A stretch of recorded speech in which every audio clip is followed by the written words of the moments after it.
అవసరం అంటే రాజకీయ పార్టీల పునరావాసం కోసం ఇంతమంది అవసరం ఆలోచించాలి. మాట్లాడదాం. మనతో ఫస్ట్ గెస్ట్లు కూడా ఉన్నారు.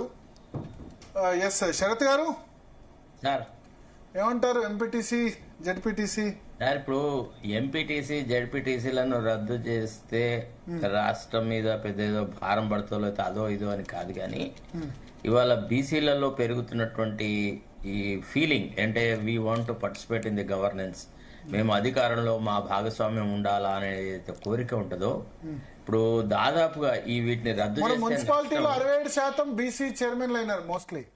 సార్ వినండి దయచేసి ప్లీజ్.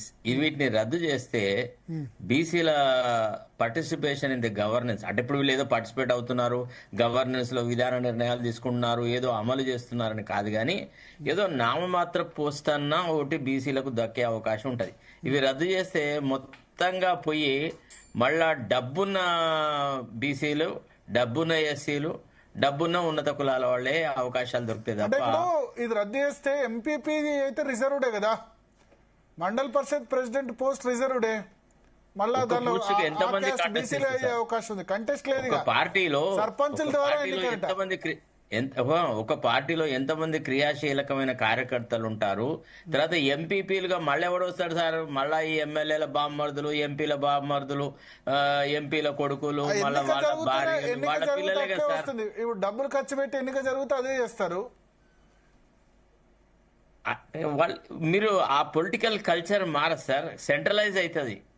సరే మీరు అన్నట్టుగా వాళ్ళకు పరిపాలనలో ఏ భాగస్వామ్యం లేదు, వాళ్ళ వల్ల ఏం ప్రయోజనం లేదు.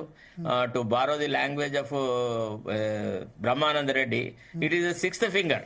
అంతే కదా. ఇప్పుడు జేవి నరసింహరావు గారికి ఉప ముఖ్యమంత్రి పదవి అంటే ఎందుకు? రాష్ట్రాలు దేశంలో చాలా ఉన్నాయి. మనం పంచాయతీరాజ్ ఎన్నిక అడాప్ట్ ఒకటి ఉంటది.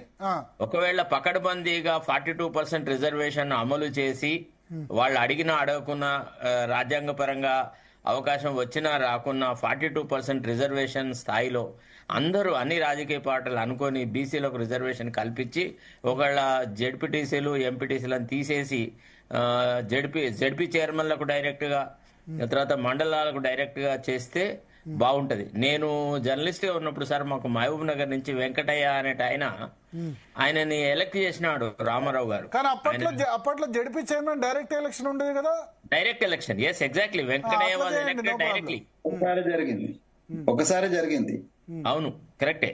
ఆ తర్వాత సమితి ప్రెసిడెంట్ లా ఎలక్ట్ చేసుకున్నది, సమితి ప్రెసిడెంట్ లో ఒకటి ఎలక్ట్ చేసుకున్నది ఉండే, అంతేనా? పంచాయత్ సార్ ఇప్పుడు దాన్ని ఎందుకు డైల్యూట్ చేసినారు అని అంటే, ఆ ఎన్నికైన జిల్లా పరిషత్ చైర్మన్ మంత్రి కంటే ఎక్కువ ఇన్ఫ్లుయెన్స్ కలిగి ఉంటాడు. నేను మొత్తం జిల్లాలో అందరు ఓట్లు వేస్తే గెలిచినా నువ్వేందిరా నా ముందడా అనే స్థాయిలో అప్పుడు జిల్లా పరిషత్ చైర్మన్లు బిహేవ్ చేసినారు. ఇదంతా గమనించినారు. అమ్మో ఇదేదో చాలా డిఫరెంట్ గా ఉంది అని చెప్పి దాన్ని డైల్యూట్ చేసి పారేసి జిల్లా పరిషత్ చైర్మన్లది అందరి జుట్టు వీళ్ళ చేతిలో పెట్టుకొని మంత్రులు ఎమ్మెల్యేలు ఆడిన నాటకం. భరత్ గారు ఒక నిమిషం చెప్పండి. నేను ఎగ్జిట్ కావాల్సి